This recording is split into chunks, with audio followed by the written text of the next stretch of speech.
جگتیال ضلع کے 2 اساتذہ کی معطلی کے احکامات جاری۔ جگتیال ضلع تعلیمی افسر رامو نے 2 اساتذہ کو بغیر اجازت غیر حاضری کی بنا پر سرکاری خدمات سے ہٹانے کا حکم جاری کیا ہے۔ فہیم جہاں جو قاضی پورا اسکول میں خدمات انجام دے رہے تھے اور تحسین سلطانہ جو ابراہیم پٹنم منڈل کے ملاقرتی اسکول میں تعینات تھے غیر حاضر تھے۔ یہ فیصلہ تعلیمی اداروں میں نظم و ضبط برقرار رکھنے کے لیے لیا گیا ہے تاکہ سرکاری اسکولوں میں تدریسی معیار پر کوئی اثر نہ پڑے۔ الفورس نریندر ریڈی کا بڑا بیان، تکنیکی شکست مگر اخلاقی جیت میری ہے۔ کریم نگر، شمالی تلنگانہ کے گریجویٹ MLC انتخابات میں تکنیکی شکست کے باوجود کانگریس امیدوار الفورس نریندر ریڈی نے دعویٰ کیا کہ اخلاقی لحاظ سے جیت انہی کی ہوئی ہے۔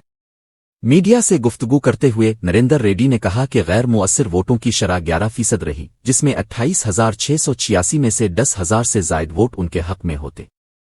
انہوں نے سوشل میڈیا پر اپنے خلاف منفی مہم چلانے کے باوجود 93,000 ووٹرز کی حمایت کا شکریہ ادا کیا اور کہا کہ وہ ہمیشہ کانگریس کے اصولوں پر قائم رہیں گے اور ایک متحرک کارکن کے طور پر کام جاری رکھیں گے۔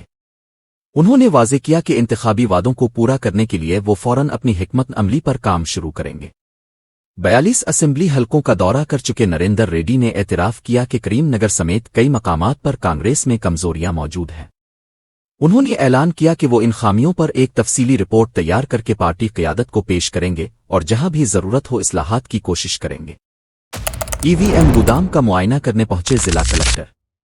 جگتیال ضلع کلکٹر ستیا پرساد نے جمعرات کو مرکزی الیکشن کمیشن کی ہدایات پر عمل کرتے ہوئے ضلع میں واقع EVM گودام کا معائنہ کیا۔ انہوں نے بتایا کہ EVM کی حفاظت اور سیکیورٹی کو یقینی بنانے کے لیے ہر ماہ باقاعدہ جانچ کی جاتی ہے۔ اس معائنے میں قومی اور ریاستی سطح کی تسلیم شدہ سیاسی جماعتوں کے نمائندے بھی شامل رہے۔ دیگر حکام میں اضافی کلکٹر BS لتا، RDO مدھو سودن اور تحصیلدار رام موہن بھی موجود تھے۔